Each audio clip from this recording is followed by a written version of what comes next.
Dan kembali lagi bersama kami di kajian online daily. Kali ini kita akan membahas bagaimana ternyata ada kemungkinan yang sangat besar Pilkada DKI harus dua putaran karena memang ternyata setelah ditelusuri dan ditelisik ada kejanggalan-kejanggalan hukum. Salah satunya adalah peraturan yang mengatakan bahwa harusnya situasi seperti ini Pilkada DKI berjalan dua putaran karena memang sudah ada contoh kasusnya. Tentu saja jika sudah ada contoh kasusnya, maka seharusnya memang Pilkada DKI ini berjalan dua putaran. Dan ketika kita melihat sedikit saja, perolehan suara pun memang perolehannya tidak jauh berbeda. Dan ada dua peraturan yang kali ini menangani terkait Pilkada DKI. Yang satu memang mengharuskan untuk Pilkada DKI berjalan dua putaran. Jika kita berbicara terkait Pilkada DKI dua putaran, tentu saja kita berbicara terkait pemilu selanjutnya, yakni memang harusnya ada pemilihan ulang karena memang pemilunya pilkadanya dua putaran. Dan memang ketika kita melihat beberapa laporan ada indikasi kecurangan yang telah dilaporkan oleh tim RK Suswono sebelumnya. Namun setelah detik-detik menjelang penggugatan kepada pihak-pihak yang berwenang, RK Suswono memutuskan untuk menarik laporan tersebut karena memang ada beberapa hal.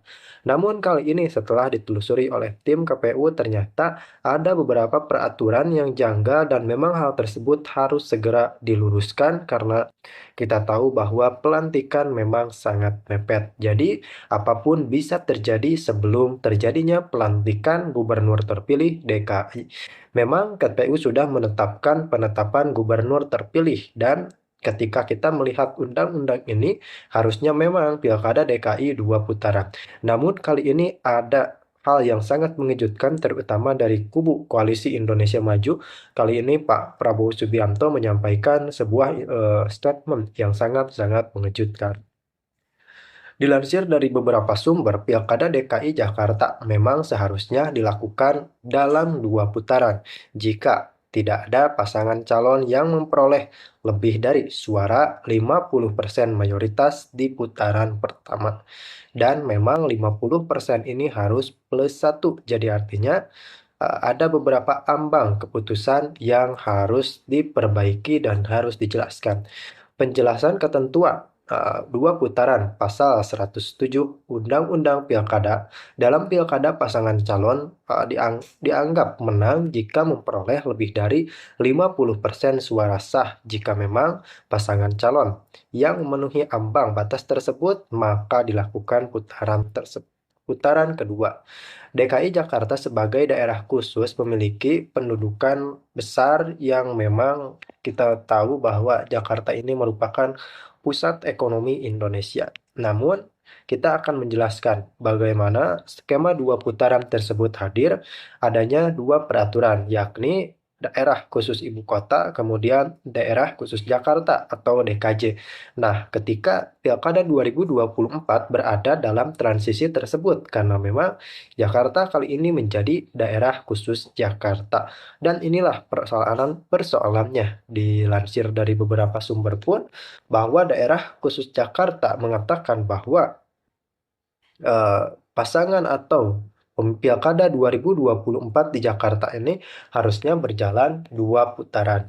Namun kali ini lagi-lagi Koalisi Indonesia Maju Plus memberikan sebuah statement yang menurut saya sangat kesatria, yakni kita lihat. Nah itu kemudian di situ pemenang Pilkada DKI itu adalah yang mendapatkan 50% suara. Nah artinya itu penghitungan pada waktu Pilkada DKI itu berdasarkan pembaginya itu suara sah, sementara kalau pakai Undang-Undang Daerah Khusus Jakarta itu adalah bilangan pembaginya adalah suara yang datang ke TPS.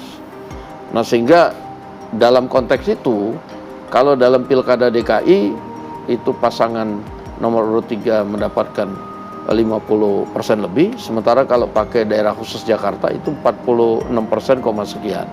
Dan itu kan harusnya bisa terjadi dua putaran, tetapi ini ada yang belum ada. PKPU-nya, peraturan khusus Komisi Pemilihan Umumnya belum ada. Iya. Nah kemudian kita konsultasi dengan Pak Prabowo, Pak ini bisa dua putaran, tapi ini halangannya PKPU. PKPU itu bisa dibikin ketika kemudian KPU melakukan konsultasi dengan pemerintah, dengan DPR gitu loh. Nah, Pak Prabowo jawabnya begini, kalau Mas Pram itu DKI pakai undang-undang DKI Jakarta, dia melebihi suara kita nggak? Iya Pak. Nah, kalau nanti misalnya pakai undang-undang daerah khusus Jakarta, kemudian ada 2 putaran, PKPU-nya dibuat, ada jaminan menang nggak? Itu Pak Prabowo tanya. Ya kita bilang, ya kan namanya juga kontestasi Pak.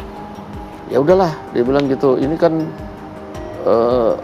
suaranya juga menang, gitu. Kasihan juga lah rakyat, kemudian biaya segala macam. Ya udahlah.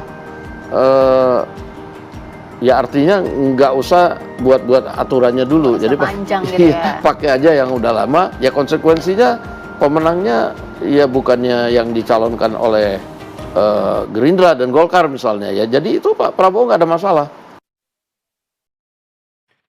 Dan kita sudah lihat ya bersama-sama statement dari Pak Dasko, salah satu orang kepercayaan Presiden Prabowo Subianto di Gerindra. Iya, betul sekali. Ketika kita berbicara pilkada 2 putaran, tentu saja akan memakan waktu dan biaya. Namun ternyata Pak Presiden menekankan bahwa untuk pilkada ini dibiarkan saja 1 putaran karena memang mengikuti aturan yang sebelumnya.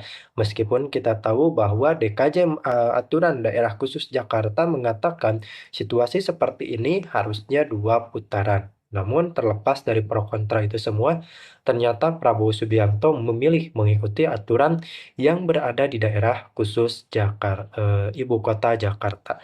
Kembali lagi kita diperlihatkan bagaimana sikap lega hati dari Pak Presiden Prabowo Subianto patut kita apresiasi.